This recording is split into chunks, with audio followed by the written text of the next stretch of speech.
Welcome, investigator. Evil is on the rise. Crime is escalating. Our mission is to eliminate the crime by exposing evil, examine why it manifests, and highlight the brave souls that confront it every day. Join us as we work together to bring justice to every victim. Welcome to All Things Crime. Here's your host, Jared Bradley. Hey everybody, it's Jared. Welcome to another episode of All Things Crime. We are here to have some fun today. Hope all of you guys enjoy this episode. And what I want you to do, everybody that's either listening or watching on YouTube, Rumble, wherever you're getting this and following us, I got Tom Meyers with me today again. One of my favorite guests, just because number one, the man's a Army Ranger, and you can't go wrong with that. And the second thing is having to what? How many years did you have total in law enforcement, including, FBI and detective and all that? Yeah, 29, 30, something like that. Mm-hmm. Yeah, so 30-something years. And you know what? There's a few others out there that I love having on that have that kind of experience. But always appreciate you coming on, Tom, and everything else. So we're gonna have I'm gonna throw some things at you today. And again, for those of you that are listening or watching on YouTube or Rumble, number one, subscribe. And number two, please hit that little bell so that you are always alerted when you get the episode. And number three, if you could write me a review, that would be fantastic. And the fourth thing I'm going to ask you to do is on some of the videos that you watch, especially, go down there and make a comment. Either, tell me how we've met or how you learned about the show. And most importantly, what you think of that particular episode. So your comments really help, and it's going to be fun because today, that's what we're going to do is we are going to respond to some of the comments that you guys have made on some of the videos that we've put out recently. And I want to start. So just so you know, this isn't a huge channel. We've had a couple of thousand new subscribers over the last couple of months, which is fantastic. Welcome everybody that's new. And there was one video in particular that it was a short. It was on YouTube, and it was crazy. Typically a really good short for us is 10 to 14, maybe 18,000 views. This video was with Betsy Brantner Smith, who's the national spokesperson for a police organization, and fantastic guest. I've had her on a couple times. She and I were talking about Director Cheadle from the Secret Service and how that whole fiasco with President Trump getting shot at and almost assassinated, and all the failures that Director Cheadle, that they're just, it seems like the more they dig, the more just utter catastrophe that whole scenario was, including the commander on the ground, who was another basically DEI hire. So just a disaster. But this video got almost 400,000 views. It was just crazy. And a lot of it was because of all the comments that some of you folks made. So I'm going to just kind of throw some of these comments out, and I'm going to get Tom. Tom's my guinea pig today.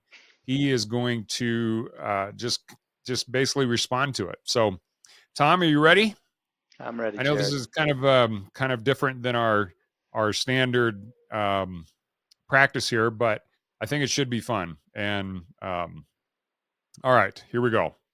So it's crazy. I think the biggest category of response that I got was there were so many people that were just furious about what Director Cheadle not only allowed to happen from just sheer incompetence at that rally, at that Trump rally, but even more so, I think the way that when she was testifying in front of Congress, and how evasive she was, and how she just. So, Tom, what's the highest ranking officer or person that you've ever briefed ever sat down and, you were part of a bigger briefing and, had to brief your part? For me, it's a 1-star general. What's the biggest for you? Yeah, Secretary of Homeland Security, I briefed. So it's cabinet level appointee. Wow. Okay. Mhm. So when you went into that briefing, how prepared were you? You better know everything. You better anticipate every question. You better war game it backwards and forwards. And if you're really good at it and you have a good cadre of folks that are out there, they're going to understand the personality of the briefer. Example, I don't want to go too deep into this, but the different people that I briefed, some are very much like judges and they want to read the warrant. Some want to be told a story. Some want to understand things graphically. So you adjust to that tempo. And of course, being under the crucible of Congress is no fun, no matter what. But you got to be very prepared for all different sorts of personalities on that. Yeah. Oh, Yeah. absolutely. But when you go into and that's kind of what the answer that I was expecting. I remember when I was going to go brief that 1-star general. He was a brigade commander, and man, I had all my ducks in a row. I was an NBC officer, and so everything, regarding his brigade that that I thought would be relevant as far as NBC, nuclear, biological, chemical damage, or not only potential damage, but also just what the enemy was doing. Everything about it. When I briefed them, I knew everything about the scenario that we were going through. And even I'd even gone into more of the intelligence, the S2 side of it. Yeah, I was scared to death. I was like, man, whatever question he throws at me, I'm either going to know the answer, I'm going to know part of the answer and get back to him, or I'm going to say, I don't know, sir, but I will get back to you as quick as I can. And I think that's basically the level. It's like briefing a CEO of a big company. If you're going to go in there with your personnel stats or whatever you're going to do, man, you had better have your ducks in a row. And yet, it's just infuriating to me when I see people like Director Cheadle go in front of a congressional committee under oath and just, it's like she was either absolutely incompetent or 100% corrupt, and that she was briefed and she was like, took the Hillary Clinton type of a route in which she was like, well, I just don't know, I don't recall, I don't, and how many other people have done that recently in front of Congress. It's like, are you kidding me? Someone under your uh protection, basically, you're the director, the buck stops with you, and you have absolutely no question or no answers to all of these questions, such as the details of the shooter, everything Yeah. about it. And so Yeah, that's a um complicated. That's a complicated. You want me to jump right into it, Jared? I'm fine. I'm yeah, fine. do it. Yeah, So yeah. yeah, first of all, why don't you tell me what your impression of that Director Cheadle talking to Congress? Let's kind Okay, of tie so in with that. caveat here: I'm not an apologist for any organization or agency, but I do try to give explanations to the public and folks, and from my point of view.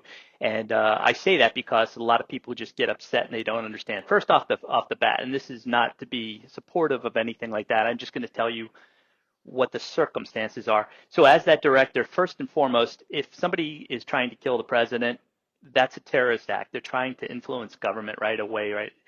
That invokes a whole bunch of things that you have to be mindful of when you're speaking to people. That turns on that light right away, that switch right away.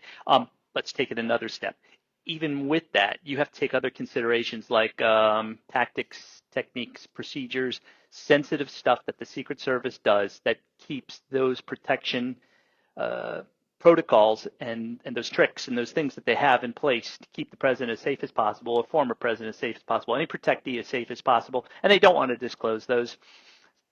A couple other things. There's this investigation that's ongoing, and the fourth part is there's just sensitive information that can go out there. So those four things in concert with probably another handful that it can't come to my mind right now, as what is being balanced in the head. So that's a very difficult thing to balance. Um, and then being called in front of Congress rather abruptly, you've got to anticipate that's going to happen, and you really need to have your staffers right in your back pocket right there, and probably have to go offline and stop the clock and then discuss that and then give viable answers to restore confidence to people over there. Because it's easy to Monday morning quarterback it, but if I was called in there at the spot, probably what I would have had was that cadre of people, and I would have pulled things offline and said, we've got to discuss this back and forth, and let me give you as straight an answer. But I wouldn't stall or anything like that. That's me. That's how I would come forth with that. I do think I do think Director Wray from the FBI, his explanations were pretty good as he stepped through that, and they were genuine. But that's days later. She was called right on the carpet right afterwards, and she got some bad information. No doubt she got some bad information. The sloped roof is the one of the biggest point of ridicule for her. In my mind, what I think has happened is the immediate piece of information that was sent to her was the slope of the roof, but they meant probably that higher building where you can't stop yourself from falling off. You fall 2 stories, you're going to be pretty solidly injured, and they can't put up a ladder to get to that. But I don't know if that's a viable explanation right there with the slope roof. I can take a break there and turn it back over to you, but that's just off the cuff kind of what I see happening. Those are the 2 biggest, like Well, I you said, the understand, stalling but and the kill points. Those are details that I think. I mean, the sloped roof thing was just ridiculous. The number of memes that have come out on social media based on that is it's just hilarious. But that was just a complete embarrassment. But I'm just saying the overall, first of all, in a private sector, anybody that went in front of a review board or their somebody of authority like a CFO or CEO and gave that kind of a just completely I don't want to say she was being belligerent, but just avoided any kind of accountability, any kind of answering questions.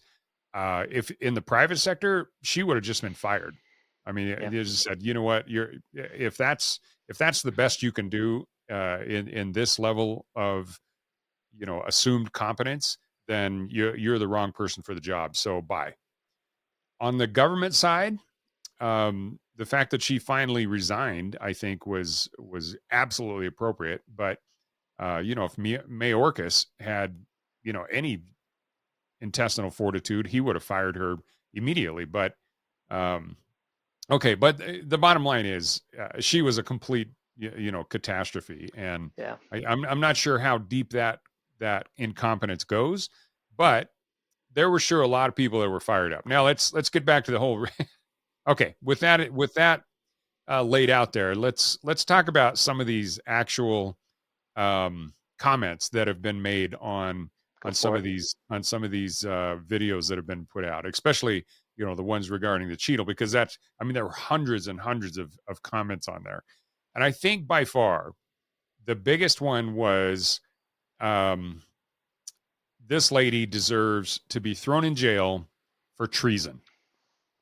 So when you hear the word treason thrown out there, what's your first response?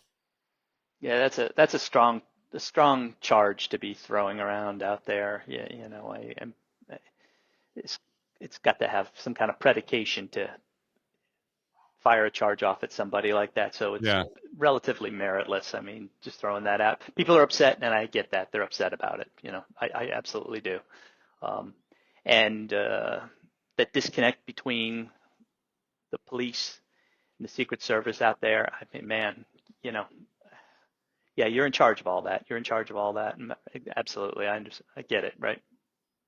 Yeah. But, well, first of all, treason. I mean, treason is basically in a time of war, which we're not. But I mean, you've got to literally be, aiding and abetting the enemy. And I think that's, like you said, that's a strong statement. So throwing the word treason out there, be careful with that one, folks. I don't even have the statute in front of me, the USC, 18 USC of what the charge is, and I don't even, walk down that yet. But if I had it right in front of me, I could read it. But you know what? Yeah. So, but even the lesser thing, she deserves to, immediately be thrown in jail.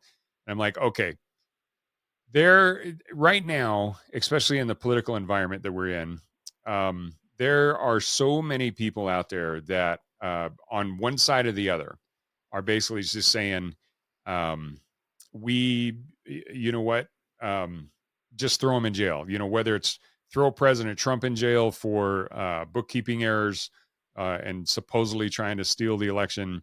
On the other side, anybody that's running in this current administration, they belong in jail. And so to me, one of the first things is, okay, I understand the passion, and believe me, I have my own opinions, and I'm just equally as passionate about it, which is another reason why I do this podcast and I wanted to do this episode. But the one of the first things we've got to do is stand back and say, okay, let's throw all the politics aside.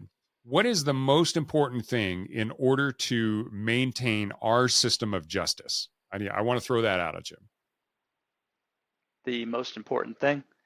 Yeah. The most important thing is going to be, the blind lady up there, Lady Justice, applying the law equally across the board, and because that instills a sense of justice to people, that they're going to get a fair shake and they're going to get a fair look at all the way through, and then one side doesn't look to the other, and I think with an explanation, which is I hope what you and I are doing, is edifying. I'll back that up for a second. As a police officer, you had to stop somebody in a very aggressive way. It's a very upsetting thing, and they'll comply. Back in those days, they'll even comply, I think, these days, very much so, because it's a very heightened sense of guns aimed at everybody and everything else, but it's generally because something just happened. If you walk that back and you show evidence of what you did, like we had a blue Cadillac that just committed a bank robbery 10 minutes ago, and you're moving in the same area that could you read it back for me? We didn't have the readers back in the day, the computer screens. If you could read that back to me, and they would, and be on the lookout for this, the people were okay, and they understood it completely. And I think if people get an explanation, they feel a sense of fairness, they're fine with it. Kellogg School of Management talks about that day of court. People feel edified. They've had their say, and they were given an explanation. So if you get that, and you get that explanation of way things happen, and they feel about it, and they shake their head yes and everything else, you can see that. Example, Chris Tapp. I think everybody would look at it and say, those cops, what they did was awful, but when you sit and talk to him, I mean, he's a very good, solid candidate for that because of his buddy. And I should add, Chris Tapp was an exonerated person who since died, was murdered. But what happened all those years he spent in jail, one of his colleagues was involved in a sexual assault, or at least allegations thereof. And so he fit that profile right away. And so nobody else kind of fit that profile. All of it makes sense, Monday morning quarterback or looking backwards or having that look to it. But it's important to be able to defend your steps and what was in your mind at that time period and be able to do that. So I think that's the most important part. For those of you that don't know, Chris Tapp, and we've done lots of episodes on him. He was a young kid in Idaho. He was falsely imprisoned for 20 years for the murder and rape of Angie Dodge. And then once he was finally let out, a couple of years later, he was exonerated because they actually caught the guy that actually did it. And then sadly enough, within another 10 years, he was murdered himself. So yeah, the story of Chris Tapp is just one of those where it just goes on, and it's just unbelievable on every level. But like you said, the way that he was falsely imprisoned and was found guilty of murdering Angie Dodge when there was really just circumstantial evidence to get to it in the first place. In support of the police, like I said, I'm not an apologist. I try to look at these things open-minded on each side, and I try to be devil's advocate for it. He made admissions, against himself, and he said that we know now that people can be cajoled and coerced into making false confessions and things. I don't think we knew that those years ago, and this is what happened. You sit down and you lean on somebody pretty hard, and you tell them and you accuse them, and they break and they say this, but we didn't realize that. To me, what always was get a piece of evidence that locks that in. Cause I telling you, we've both spoken to Francine, who did the MBAC examination on that, and she said everybody was sure that that DNA was going to come off of that plush toy, and it didn't. It didn't. So I have faith in that system. They can walk that back, and they're like, it all fit. It all fit. So Yeah. anyway, when you restore that justice, or restore that faith to somebody, everybody kind of is okay with it. It's when Yeah. it doesn't get restored. That's when things get to be dicey.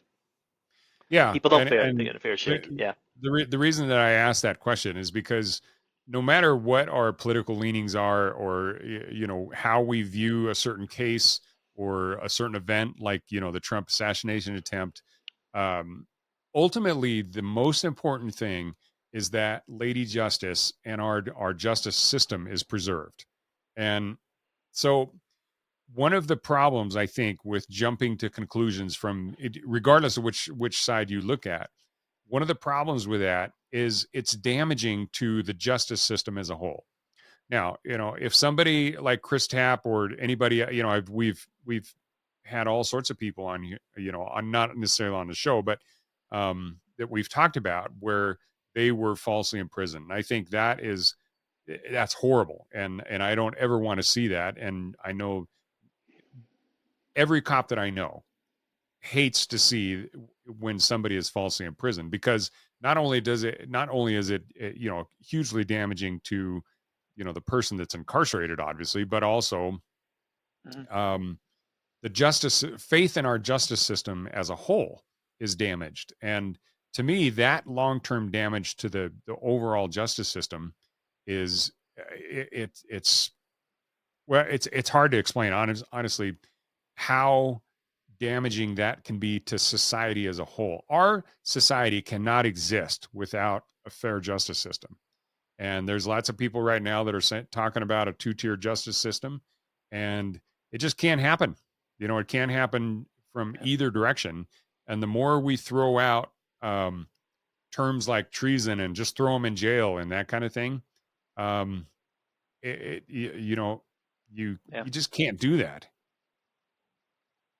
Okay, so that treason one is probably the number one that I got. Let's see. Boy, this is a good one. Good thing a man wasn't in charge of the assassination attempt. Oof, okay. Yeah, there's a conspiracy theory there. She should be thrown in jail and throw the keys away. Well, you know what?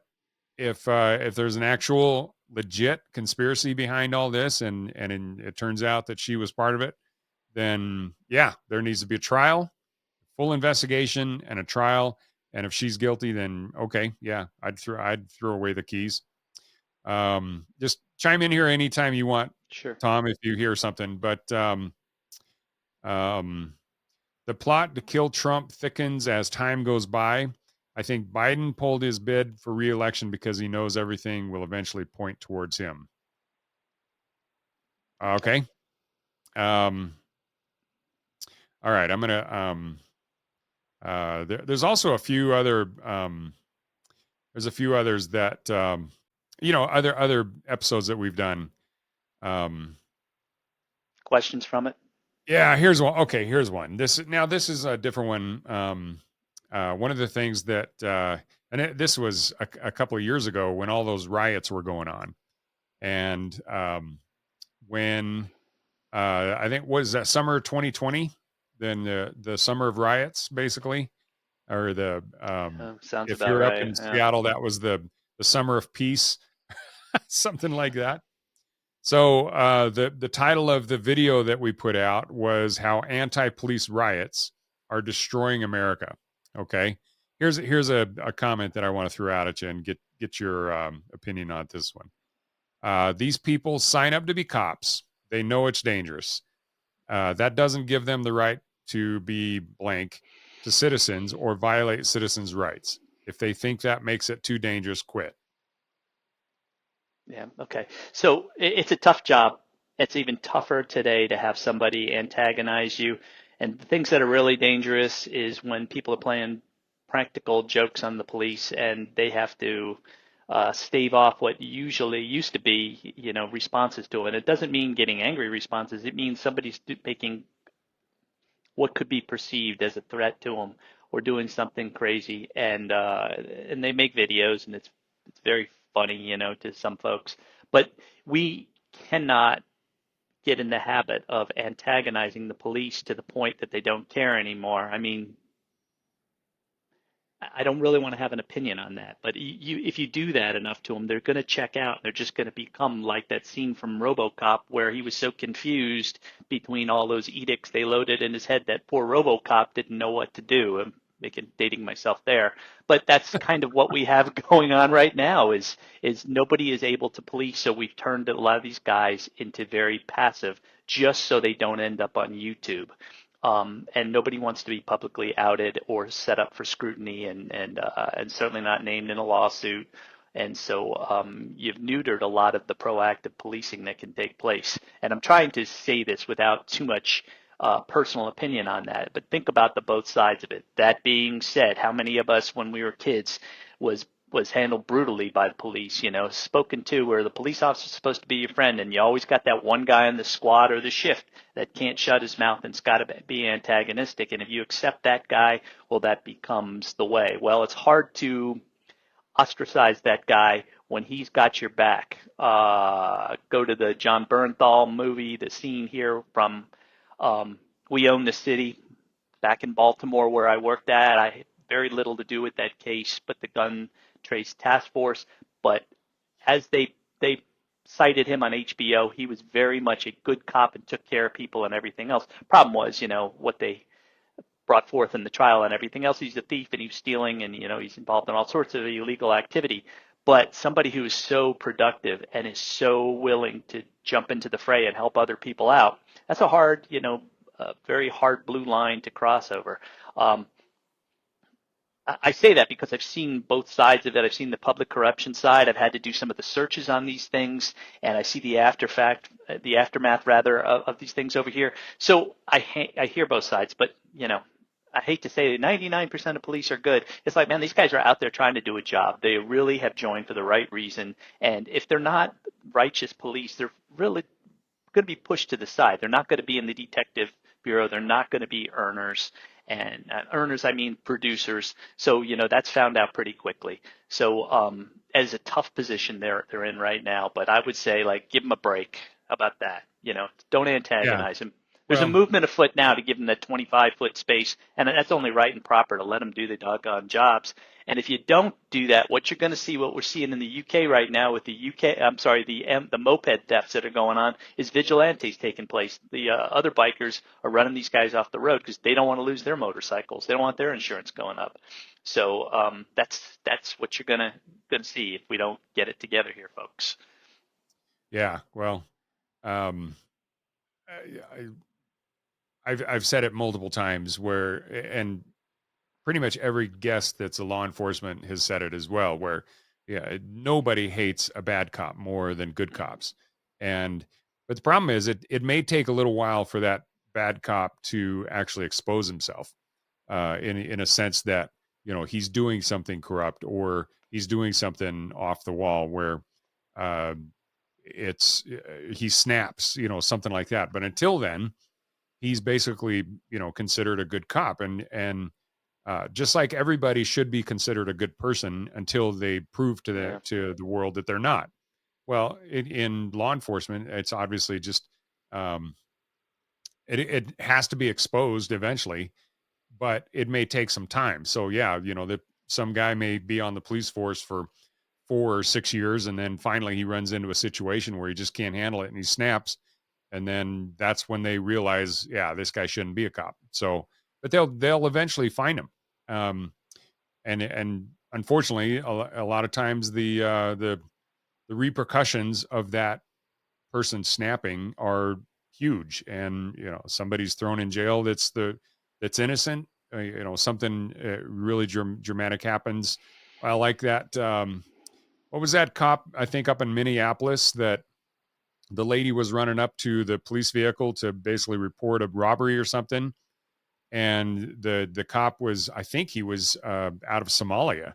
Hadn't been in the country very long, and he'd only been on the police force a couple of years. He pulled his weapon out and shot her Yeah. and killed her, and she was just trying to report a crime, but for some reason he freaked out and thought that she was attacking him or something. I don't know, but the crazy thing is that police officer obviously shouldn't be a police officer, and Yeah. and now It's a tough thing. You're in a high crime area and you can be killed in a second. Action beats reaction, so it can happen. yeah, A lot of that used to be justified under that umbrella phrase of due to officer safety, and people were given a pass. But those days are pretty much waning. There's not too much of that left anymore about officer safety. So the game's changed. We just got to be better at it. If I say we, meaning the guys who wore the badge or do still wear the badge, you just got to be better at it. You can't be baited. You can't respond to it. And you got to handle these things like they're a business. Almost. yeah, absolutely. All right, so let me get Okay. to another one. We'll go to one more for right now. Did you hear the episodes with Jane, who was the fifth victim of the Golden State Killer? I don't think so. Okay. Well, essentially, she was a mom. It was about 6:30 in the morning. She had her 3-year-old snuggling in bed with her. Her husband had just left for work, and the Golden State Killer I did. came I in. did. I'm familiar with it. East Area Rapist is on the crawler on your title, but Yeah. I'm familiar with it. Yeah, it's horrible. Horrible. So there's a ton of um, comments on that one too. So one of them here, and let's go on the positive side of one of these comments. Said, "You're a brave woman. Fight or flight will save your life. Being scared is normal, but panicking will hurt you." So out of all the interactions that you've had with victims, especially sexual assault or the families of homicide victims, anything jump out at you about kind of their reactions, how they deal with the trauma of it? Yeah, I had a great gift when I was a young detective. Harry O'Reilly, since passed away, NYPD. He was a guru at this and one of the best ever. But he said the first thing is psychological first aid and get those people feeling safe. And it means developing other tools in your head other than just this stoic professionalism that's seen with Joe Friday. And that means developing other traits for your personality and get that person calmed down, whatever it is, and get them to feel safe again. And also responding to things like that, you've got to have empathy in the entire time, and you cannot get to the point where anything is going to shock you. And those of us that have worked those sexual assaults have seen everything, um, and just outrageous conduct and things, and the victims don't always want to describe it because they're afraid they're not going to be believed. And there have been quote victims that haven't been victims before on this. That absolutely does happen. So you have to have an open mind. The point is, it takes a very mature investigator and very mature police officer, and they should be developing these tools to the point where they're going to understand and have validity. What you can't have is doubt them at all at any point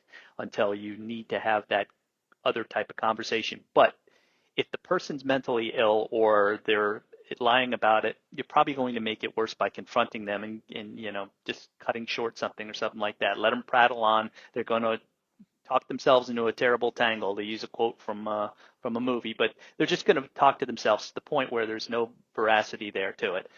East Area Rapist was the name on the like I said on that. And that guy was particularly insidious and mentally sadistic, not physically sadistic, mentally. The way he would put those plates on and balance it to torture the boyfriends or husbands and the man in the house, and would do things like that, and then sexually assault the victims in the other room.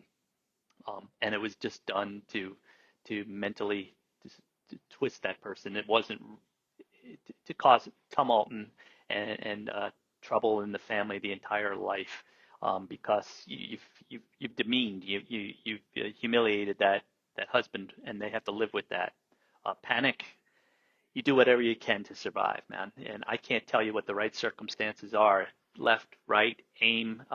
My dad was in a shooting when he was a reserve officer. His partner was killed, and he shot at the guy, and then he held up on the second shot because the guy crossed in front of a restaurant where people were eating. It was the right call, I would say, on all accounts. But other people would say you should dump the whole magazine on him, and I'm just telling you that's you do whatever it takes to survive in that situation, and you're going to balance that on what your perception of that situation is and how you've been trained and your level of all sorts of things like physical fitness, ability to run, not run. Is the guy a killer? This guy's got those dead doll-like eyes where he's going to kill you in a heartbeat, and you don't know. So yeah.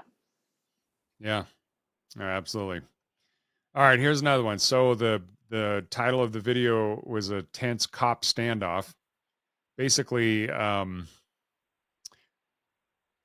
scenario is in New York City, a 20-year-old basically kills his 8-year-old stepbrother, stabs his mom, and he stabs his stepdad. Or maybe it was his dad and his stepmom. So, and when the cops arrived, the 20-year-old had a knife to the throat of his father, and he'd already stabbed him a couple times. So he was about ready to slit his father's throat right there in the kitchen when the cops arrived. So cops come in, they scream at him. They basically say both in English and Spanish, drop the knife. And then one of the officers takes one shot, shoots him, kills him, and that ends the threat. So that obviously the little 60-second short part of it was kind of about that scenario and the tense situation that these cops walk into. And it's interesting. This guy says, where the hell did he get that assumption? I think the cop escalated it. Remember, to a hammer, everything looks like a nail. To a cop, everyone is a criminal. So that's a dumb statement. It's a dumb statement, and there are people that are just, they don't need to be there. They can't have a gun. They're a liability walking. But from the circumstances, what you told me, and I've read that comment there. From the circumstances you told me, unless it's a butter knife, we're going to see an anomaly, but it sounds like a sharp knife. He's killed this little kid. He's already showed a propensity for violence in the use of force continuum, which doesn't exist at the federal level, but exists to a degree in all states out there. And the use of force continuum justified. Lethal force would be justified, and the shooting policy for the feds would be justified as well. The reason it's justified is guys shown and demonstrated a propensity to hurt somebody seriously to the point of he's already done it. There is no stopping that, and unless that guy is going to quickly disarm himself and take that opportunity to disarm himself, which doesn't seem like anything over there, it's absolutely a justified shooting. In fact, you would be negligent not to do that, to try to save that person's life. Yeah, I'm open. I'm open to the public. You got a better idea? Maybe shoot the knife out of his hand. I'm open to it. Like I like to say, I'll switch jobs with you anytime you want to be critical. I'll sit back and let you do it. But what's the throw a big net over him? I've seen some innovative stuff, by the way. I've seen people use mattresses and do a mattress rush on somebody when somebody's threatening harm. Awesome, work, but we can't carry around a mattress. You got to take it from a bedroom. I've seen awesome stuff like that, and these guys are trying real hard. Yes, using force because somebody threatened you. There could be other things, but that's in a perfect world. Yeah, that brings up that, what was it? I think it was in like Cincinnati or something like that, where when the officers arrived, there was two teenagers were fighting, and one of them, when the officer actually came up to him, one of the teenagers had a knife and was literally swinging it at the other teenager. And just based on the aggression that she was going after the other teenager, the cop had to shoot her. And there were all sorts of people that started commenting on that, saying, why didn't you just shoot her in the leg or shoot her in the arm? And, so get rid of the threat that way and not have to kill her. Well, anybody that has actually ever spent any time with firearms, first of all, it's ridiculous, especially with a handgun, more than about 25, 30 feet away. It's it's difficult enough to hit, especially if you're running or moving. It's difficult enough just to hit somebody's center mass. To try to hit a moving arm there's like literally 1 in a million that you would actually do that. And so essentially, if that's your goal, you are going to basically consign that other victim that's about to get stabbed. You're saying, you know what, I'm just writing her life off, and she's not the one that's being the aggressor. So you see things the same way? Absolutely, and that's a difficult shot to make, even the best of circumstances. I one time did a summer biathlon where you run and you get the rifle, and you run again and you get the rifle, and it is tough because taking that rifle from here, so when your heart is racing through and you have to make a split-second decision, and somebody's swinging a knife, that's a tough shot to make. So, that's where training comes in. They make that shot. Now, that being said, what else can you do over there? Watch the videos where they're even playing around with the knife, and somebody's threatened somebody and he whips the knife like in a whipping motion, and he catches him on the neck, and it's a horrible thing. The guy bleeds out right there. So I'm sure, he's trying to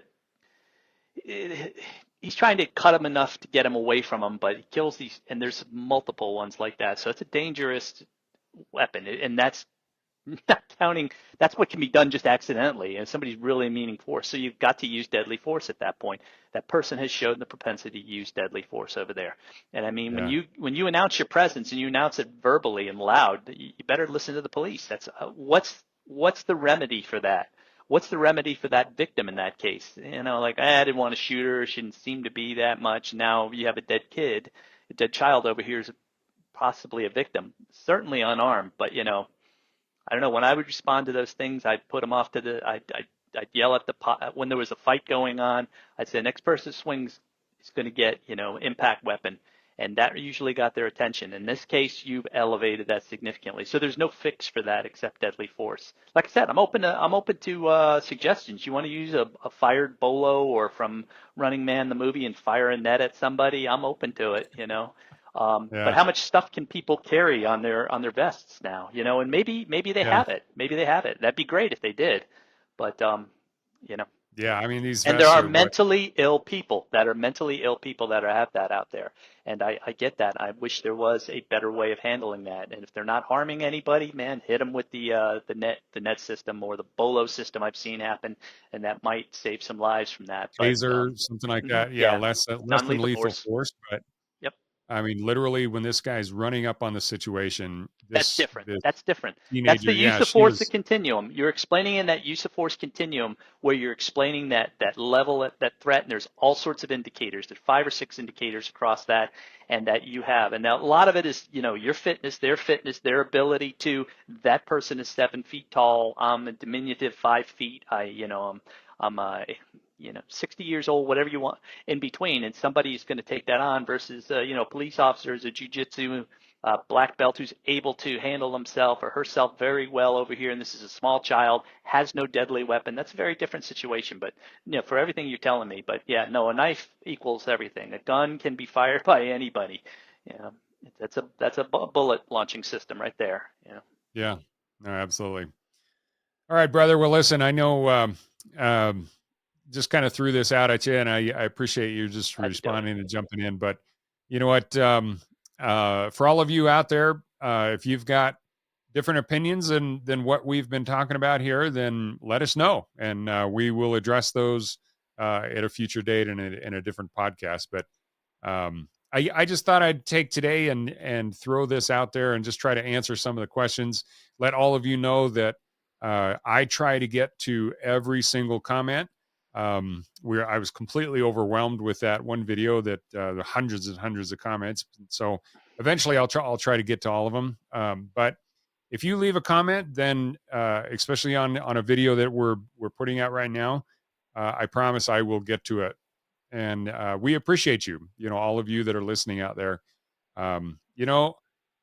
Crime is a tough business. It's tough on the side of even the circumstances of the criminals. A lot of times I try to empathize with that and try to see it their direction. But, committing crime, honestly, there's just no excuse for it. And especially because you're damaging somebody else's life that more than likely does not deserve it. And so, there's just no reason for it. But I'll also, if the cops are in the right, then I'm going to back them.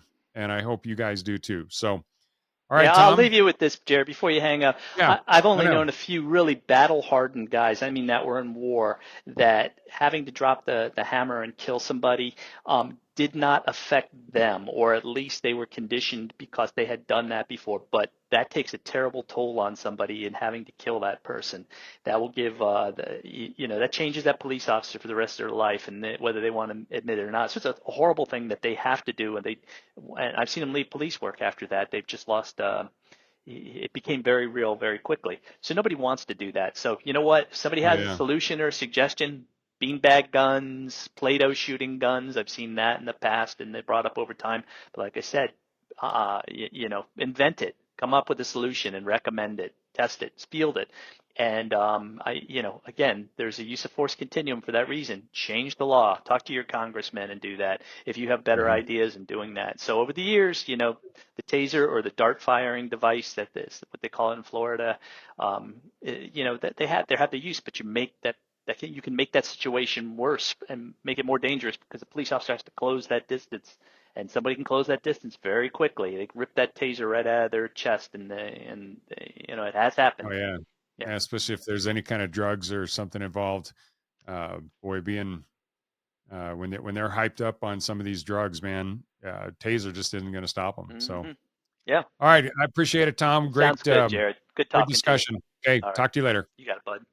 Thanks for joining us. Your attention today brings us one step closer to exposing and eliminating the evil that brings crime to our communities. Hit subscribe and share this episode. Together, we will bring justice to every victim.